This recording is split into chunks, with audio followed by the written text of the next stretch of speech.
Here we are back again to talk to another wonderful artist, and this next guest is Abigail Janzen, and she's an artist that does amazing things. So I'm glad to meet you, Abigail. Thank you for having me. Can you tell me a little bit of the type of things that you do? I can see there you got some pretty things here. Yes, I brought some things here to show you. But first I wanted to talk about what type of organization I'm part of as an artist. Fine. So about 3 years ago, two of my friends and I started this program or group called Dulce UpFront. And what we do is we create events for multi-generations, and they're usually filled with dancers and a lot of artisans, vendors. We'll have someone doing live art, or we'll have performances such as people from circuits, etc., or Bulldog Bhangra, which is from Fresno State Dance Group. So we make a lot of events here in Fresno, and currently we have a space in Chinatown. So we're trying to renovate it, get it up to code so that we can do further programming. And the name of this organization? The name of the organization is called Dulce UpFront. I don't know if everybody can see that right there. That's our logo, and this is just a few events that we've done throughout the 3 years that we've been here. We've done a total of about 35 events with over 40 collaborators, because our thing is to collaborate with other groups here in Fresno and throughout the state. And you pronounce this Dulce? Dulce. Dulce. So Dulce is Dulce UpFront. It's a Spanish word for this candy. shows just how many events they're into. Yeah. And we work with people throughout the state. We've even had some people come in from New York to do some performances for us. Their name was Climbing Poetry. And we worked through Fresno City for that event. And then also we had a group from Canada come in and do an event at the Manchester Experiment, which is at the Manchester Mall right now. So for the way that we started the group is that we felt that there was a lack of spaces where artists can kind of come together and just create a beautiful space, a beautiful event with music and arts, but to also make it very cultural. And each theme for the event would be very intentional. So we would, discuss it and just come up with a really nice name. And then we have a graphic designer on our team named Tony Carranza, and he does all of our graphics for the events. Wow, that's great. Yeah, it's great. And then my role in the group is to create the aesthetics for the space. So kind of like set design. So as soon as you walk into the space, we create it to where there's really nice lighting, and then there's decorations that are all handmade by me. And I usually like to work with paper, so it keeps it recyclable. So I brought some examples of what I do, or what I have been doing during this time of renovation of the building. I host crafting classes. Oh. So I've done several of them throughout the month of December, and it's been very successful. I really like it, and it's just for all people.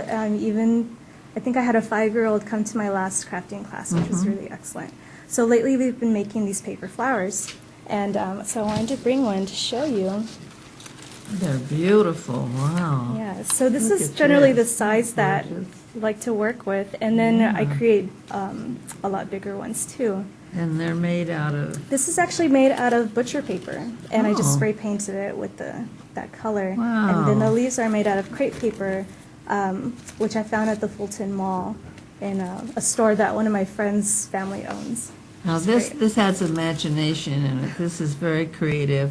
That's you. the wonderful thing about an artist, that they're so creative, and it's like you're co-creating with God. Yeah. Anyway, I did wonder, how did Yeah. people know about you to have it if they want to have an event? How did they? They can contact us through our website. It's www.dulceupfront.org. Oh. And they can also send us an email, the same name, dulceupfront@gmail.com. And we're located in Chinatown, 947 F Street. We are currently going through renovations, and we are actually asking for people to help us out with that. So we are having a campaign right now, And you can find it through either our website or even generosity.com, and then just type in our org name. And we're actually looking to raise $10,000 for good. sprinkler system, for Yeah. doors, for flooring, sound equipment.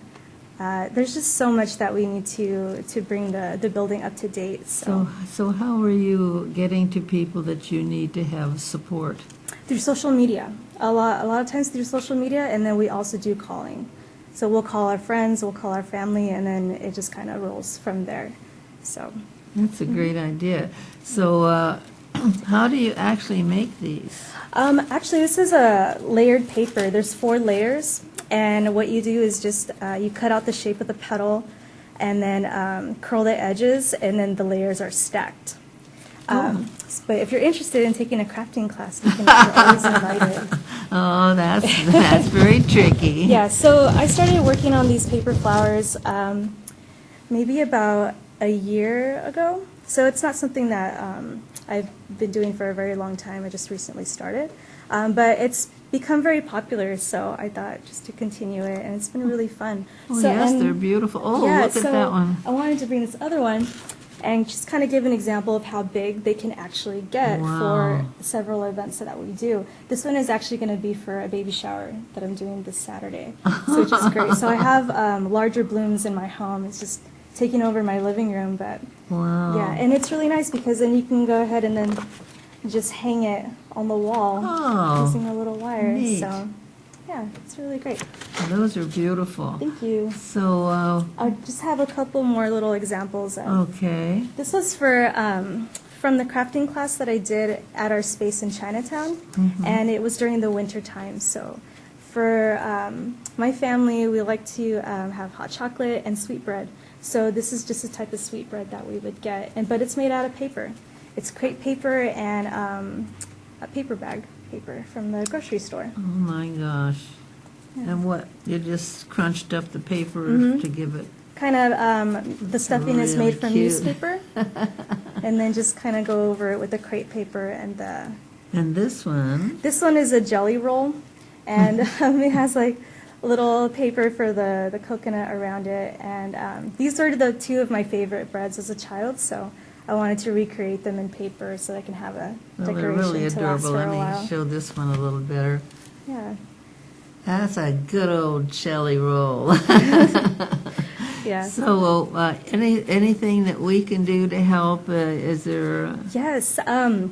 If you would like to, are interested in continuing to support local artisans here in Fresno, because we invite a lot to our events, you can always go to our website at www.dulceupfront.org, and also to our campaign, which is called Concrete Rose, Roots Run Deep, and that's through the website generosity.com, and then you can just type in our organization name. We are currently trying to raise $10,000 for our build-outs that we have to do, get everything up to code, so that we can continue doing the work that we do in the community and bringing everybody together. So. That is fabulous, honey. Thank you so much to be Thank you here for and having me. telling us about it and showing us the Yeah. beautiful craft work. That is Definitely. just gorgeous. Thank you. Have a good one.